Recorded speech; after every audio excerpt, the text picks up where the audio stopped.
Hey everyone, here's Con, and my name's Chaz, and this is the Puma Deviate Nitro Elite 4, and welcome to our review. Isn't it pretty? Well, of course he is.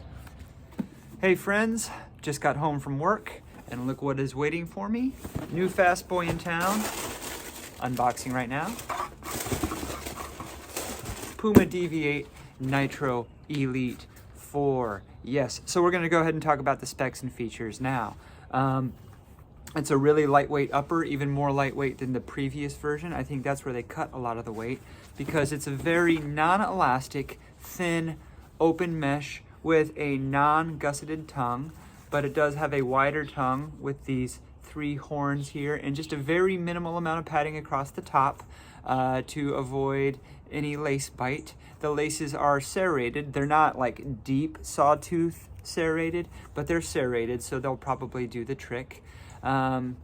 Yeah, it's pretty minimal. We have a little bit of a heel counter. It will collapse, but there's still plenty of its own shape there, and a fair amount of padding around the collar. Plenty for a race shoe, especially a race shoe as light as this. Moving down to the midsole, we have the Nitro Elite foam, which is an aliphatic TPU. From what I understand, it's dual density, 2 densities of a TPU, where there's a softer density on top, a little bit bouncier, more like what you get in the FAST-R Nitro Elite 3, and a little bit firmer on the bottom to add some of that stability and keep some of that responsiveness. And then there's, of course, the carbon plate sandwiched in between. We can see the power plate there through the recess in the middle of the midsole, so I gotta tap the plate, and we can see that there are some cutouts in the carbon plate, probably to save weight. I don't know if there's any functionality to those cutouts. It looks like it might be a little bit less aggressive of a rocker than the previous version. The previous version was still a pretty aggressive shoe, although it was still pretty approachable for those who like something with a little bit of aggression. Outsole, Puma grip. You guys know how I love Puma grip, and this is kind of the flat Puma grip that has a little bit of that scale-shaped siping in it that really tends to grab the road a lot more. There's less Puma grip than there was on the previous version. There was less Puma grip on the 3 than there was on the 2, so it's like they're reducing the amount of Puma grip each time. But it's a race shoe. It should have plenty of Puma grip for a road race, and there's going to be exposed midsole, but ATPU seems to hold up pretty well, at least the Nitro Elite version of ATPU. You still have that siping on the exposed ATPU on the medial heel, and not many people land on the medial heel. The lateral heel is where a lot of people either graze the heel or land or see some scuffing. For me, as a midfoot to forefoot striker, really right here is where I get a lot of my landing abrasion, so it's good to see a lot of Puma grip right there. I have not weighed them because, as you saw, I literally just took them out of the box. So I'm gonna go ahead and add a little short about the weight right here. I weighed my left shoe at 6.1 ounces or 171 grams, and the right shoe was 180 grams or 6.3 ounces. And I cannot wait to get these on the road. I might take them on a race this weekend. I don't know, you guys have already completed a race poll for what shoe I should wear this weekend, but I might have to open it back up and include this one. So we'll see if I race in it or do a workout in it first. Okay, here's my setup for my shoe off. We have the Puma Deviate Nitro Elite 4 in the middle here, and I'm going to compare it against the Puma Deviate Nitro Elite 3, the Adidas Adios Pro 4, the Hoka Cielo X 3.0, the Mizuno Hyperwarp Elite, the Asics Metaspeed Edge Tokyo, and the Puma FAST-R Nitro Elite 3.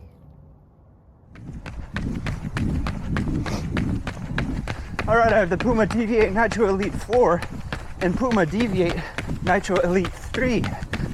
And as you might be able to tell, I'm running on a wet road, which is awfully fortuitous when I'm testing Puma grip shoes, or for my British friends, Puma grip. From Puma. Puma. Of the Puma. Will the world ever agree on is it Puma or Puma? So, previous version comparisons, I can tell that the foam the ATPU is a little bit softer, a little bit more energetic in the newer version. Sorry, I'm trying to keep up something close to a race pace here. The fit is the same, although the upper is a little bit more comfortable in the new version. The upper is a little bit, I guess, more rigid in the old version, but they both fit well, and they're accommodating fits for race day shoes. So I don't need to size down. I don't need to consider sizing down. Some people might. I also don't have a narrow foot. A lot of people talk about Puma having a narrow fit. I don't have a narrow foot, and they don't seem narrow for me. As far as which one of these you should get, well, I haven't seen the third version on sale a lot. I have here and there, but maybe the third version, if it's under $200, would be good, and then you can pick up the 4 once it does get on sale. All right, Adios Pro 4 and Puma Deviate Nitro Elite 4. So if I were comparing the third versions of each of these shoes, I would say that the Puma is definitely more aggressive. The fourth version, I don't know. I think the Puma has a little bit more of a not firm response, but quicker response. But the new geometry on the Adios 4 is definitely more aggressive, at least from the shape, the roll off, that fulcrum you roll off of. However, it's a softer foam that you set into a little bit more. If you want something a little bit more stable, if you don't like the word stable, then how about reliable? Then the Puma Deviate Nitro Elite 4 setup is a little bit better. I wouldn't say the Deviate Nitro Elite 4 is as much of a cranker as it used to be, but it still cranks. It's just more kind of rolling with your gait cycle a little bit more. We'll see if it moves on the matrix from where it was last time. Hoka Cielo X 3.0 Deviate Nitro Elite 4. So if you're a midfoot striker and you really want that deepest bounce from every foot strike, as long as you're always landing on the midfoot, the Cielo X 3.0 is going to give that to you. The Deviate Nitro Elite 4, even with the bouncier foam than last year, is nowhere near as bouncy, but it has that reliable response during any part of the gait cycle.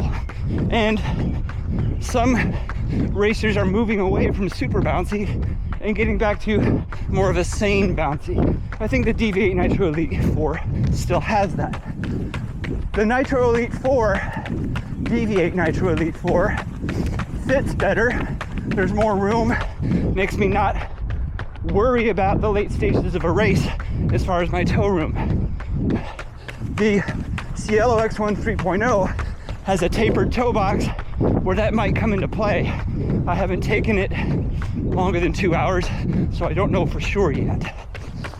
Very different feels.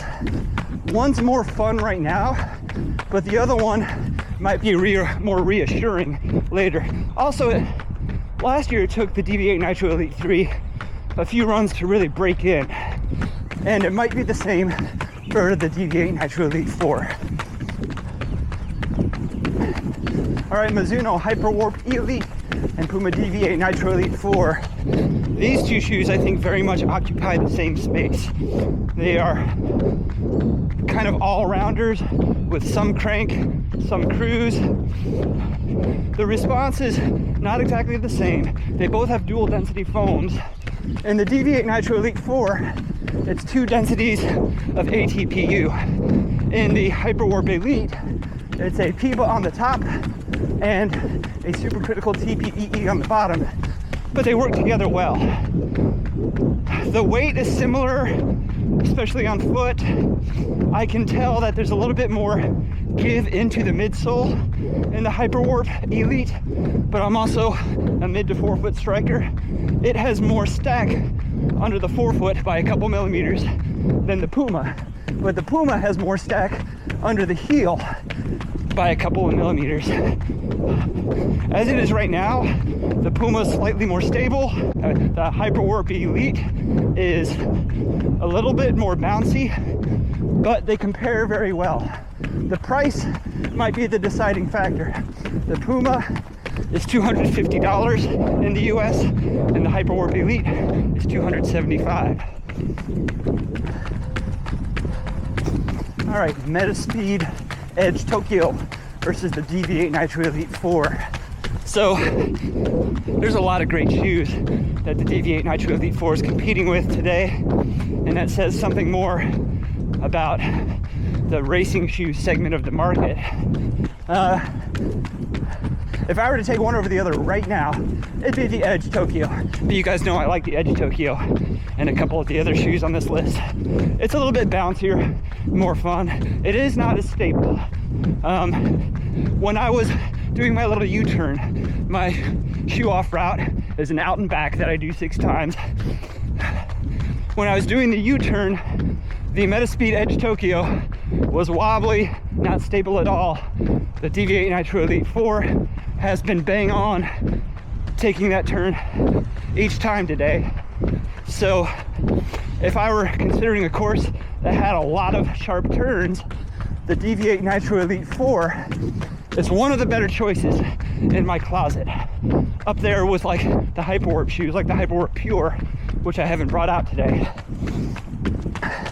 And again, I want to see, maybe I'll do another shoe off in a few weeks after this shoe breaks in a little bit.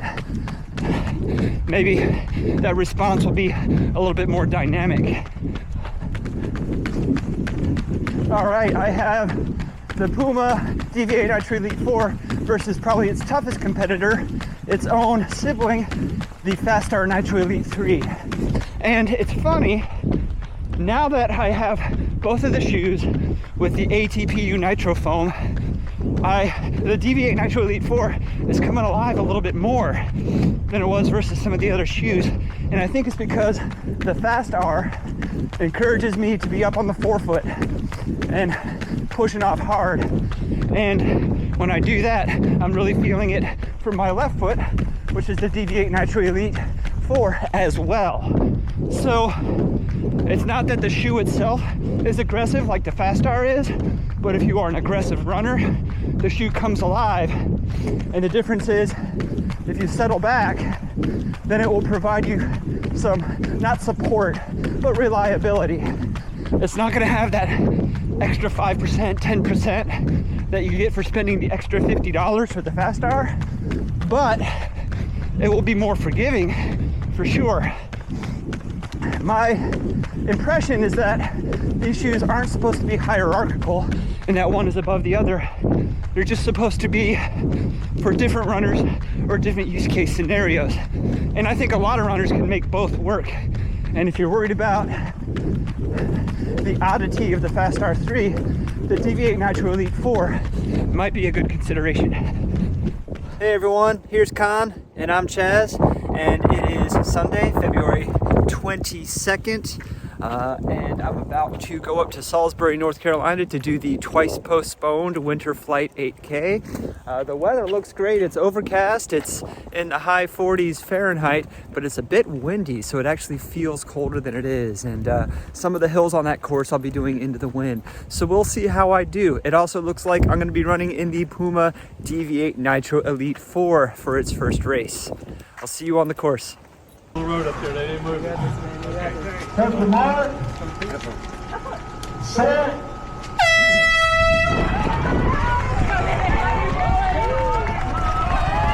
Okay, so we're off, and the 4 gentlemen in front of me are the first 4 in the 8K field. The gentleman on the right is actually running the 5K. So I am 5th overall from the start, and spoiler alert, I'm going to finish in 5th overall. A couple of those guys are going for the state 8K record today.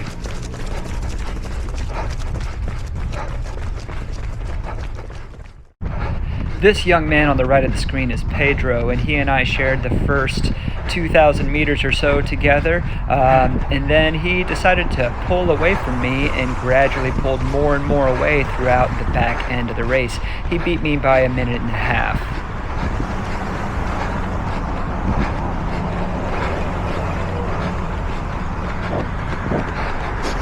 5:54.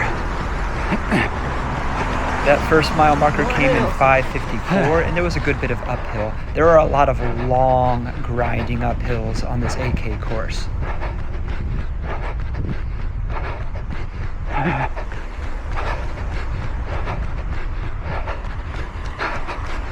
Mile 2. 11:55. I would have loved to have gotten in the low 29s today or close to 29 flat, but with the way the hills and the headwind were working against me, I was going to be happy with anything under 30 minutes today. And as you'll hear the wind buffeting the microphone, I was getting some of the worst headwinds on the last uphill of the third mile, which is the hardest mile of the course.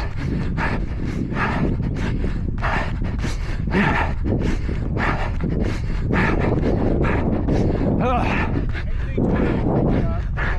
18:14. Falling off. With an 18:14 split for the third mile, I had fallen significantly off pace, not only from my goal, but from even getting under 30. So I knew I had to really pick it up for the last 2 miles. Luckily, I was turning out of the headwind. Yeah, Robert. Mile 4. 23:54. Hell of a fast fourth mile. Let's keep it up. One more hill. The last 800 meters or so brought me back onto the Catawba College campus, and the wind was picking up for this last half mile of the race.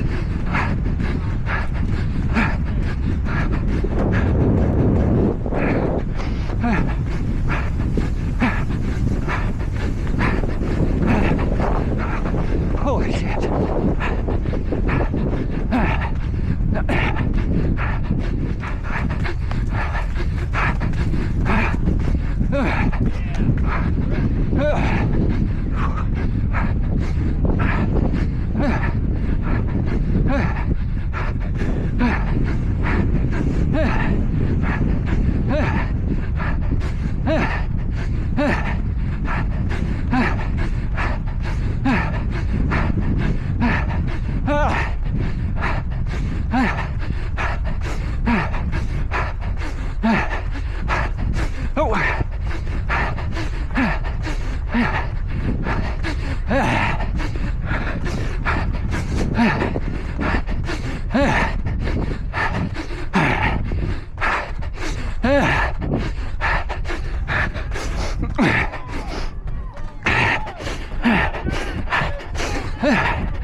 Good sprint, Jeff.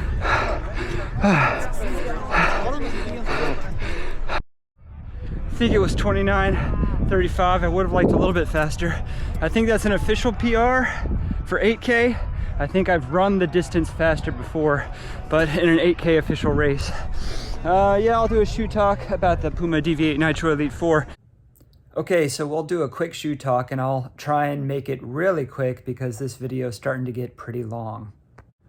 First things first, shoe matrix. The Deviate Nitro Elite 3 I kind of thought as a cranker, an all-rounder cranker, but I kind of think that the Deviate Nitro Elite 3 and the Deviate Nitro Elite 4, I'm going to move over to the cruise cranker all-rounder, and that's not because the shoe has gotten less aggressive necessarily, but I think the market has gotten a little bit more aggressive. But it's good for all or most distances, and I think it's going to be better for races in the 1 hour to 90 minute range, but it could still crank for some of those faster races and handle a marathon. So what's this shoe best for? Well, let me go to the price point first. It's $250, which is a $20 increase from the previous version, and we don't like to see that. We know we're seeing that all over the market now, and we can probably infer why. But that price increase still has it priced competitively. It's still more affordable than most of the peer racers on the market. It's certainly more affordable than its sibling, the FAST-R Nitro Elite 3. Where this shoe is going to compete is going to be against the Metaspeed series, which the Tokyo series is in the $270 range, against the Mizuno Hyperwarp Elite, which is in the $275 range. We're looking at those all-rounder categories, something that could handle several different race distances. I do think the shoe has a lot of pop. I think it has a good amount of comfort for what it is. This thinner upper actually feels more comfortable than the previous upper. And I think the midsole responds well. When I was really flagging on the race today, I didn't feel like I was lost like I would if I were trying to run in the streak fly. And I didn't really feel like the shoe was running me like the FAST-R Nitro Elite 3 would have done. But it also felt a little bit more supportive and more comfortable than like a Vaporfly 4 would have. I definitely think the Vaporfly 4, there's no reason to buy a Vaporfly 4 with so many other better shoes on the market. This is one of them. So if you're looking to, I can't really say it's a budget super shoe because it's still $250. But if you're looking for something that could handle all things and you don't like the prices creeping closer and closer to $300 or beyond, this is worth considering, either as a first super shoe or as a super shoe that you intend to train in as well, because I think this midsole is going to hold up really well. So it's a good utilitarian super shoe. All right, I'm going to try and cut it there. Thanks for watching, guys. Oh yeah, and don't forget LSD, like, subscribe, ding the bell for notifications. We'll see you guys on the next run.